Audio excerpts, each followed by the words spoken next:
Thank all of you very much. We'll have senators going in and out because of vote, but we want to get as many questions out as we possibly can. And at the end, I'm going to give you an opportunity. If we didn't hit something that you want to talk about, we'll have an opening segment at the end. I'll start out the questioning, and we'll start with Master Sergeant Bentivegna. We'll start down on this end. And just very shortly, you know, we've kind of refocused our warfighting training, standards, merit-based leadership on recruiting. From your perspective as senior enlisted voice of your service, how are these changes being received? And what impact are you seeing on morale, purpose, and day-to-day quality of service this short period of time? Thank you, Senator. So recruitment for the Space Force has been phenomenal, like I said in my opening statement. We have more individuals who want to commission and or enlist into the Space Force that we can take in right now. So which is why, you know, doubling the size is something I think that is absolutely achievable.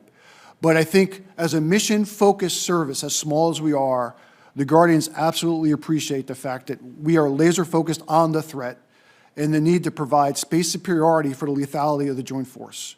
So day-to-day, the leadership at the most tactical level understand that meritocracy, focusing on the mission, and the lethality of the force is where we need to focus on and what we're putting emphasis on day-to-day. And I think morale is high because of it. That's the feedback I receive from my Guardians every time I'm out in the field. Master Sergeant Wolf. Thank you, Senator. As we focus on readiness as the #1 priority for your United States Air Force, what we see is as we give people the resources that they need to accomplish the mission, they immediately respond. In places where we fall short, that's where we end up having difficulties in accomplishing what it is that we're set out to do. Our people, our morale is high. We're focusing on standards every day, trying to raise the bar and make sure that our folks understand exactly what's expected of them. And when they understand that, they respond. Thank you. Sergeant Major.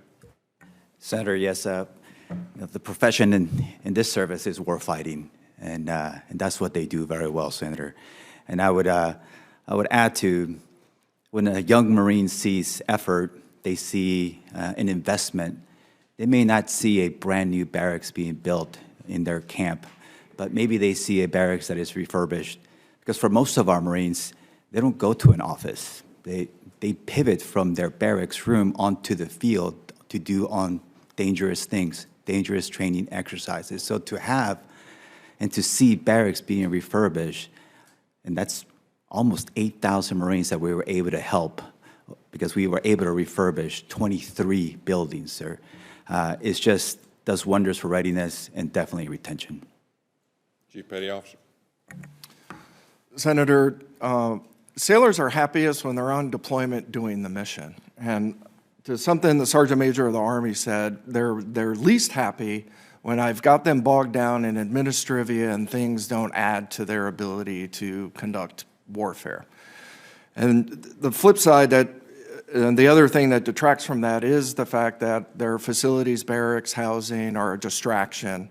And so I think continued investment in those areas will improve morale when we're at home, but I've seen nothing but extraordinarily high morale when we're out on deployment executing the mission. Sergeant Major. Mr. Chairman, thank you for that question. Morale from the street to deployment is high when our soldiers are filled with purpose. That's what I'm seeing. Is it always at the highest point it can be? Of course not, and we know that because there are barracks issues that we're trying to tackle. We're not perfect, we're striving for excellence. But overall morale, to your question right now, is they feel purpose from the moment they go to boot camp to they arrive at their first duty station. Chief, you have a comment? Recruiting and retention is good. Morale is high. I travel with the chairman very frequently. Been in the job for about 8 months, and everywhere I go, I talk to all of our folks, and they are ready. Our joint force is ready to defend our nation if called upon. Thank you.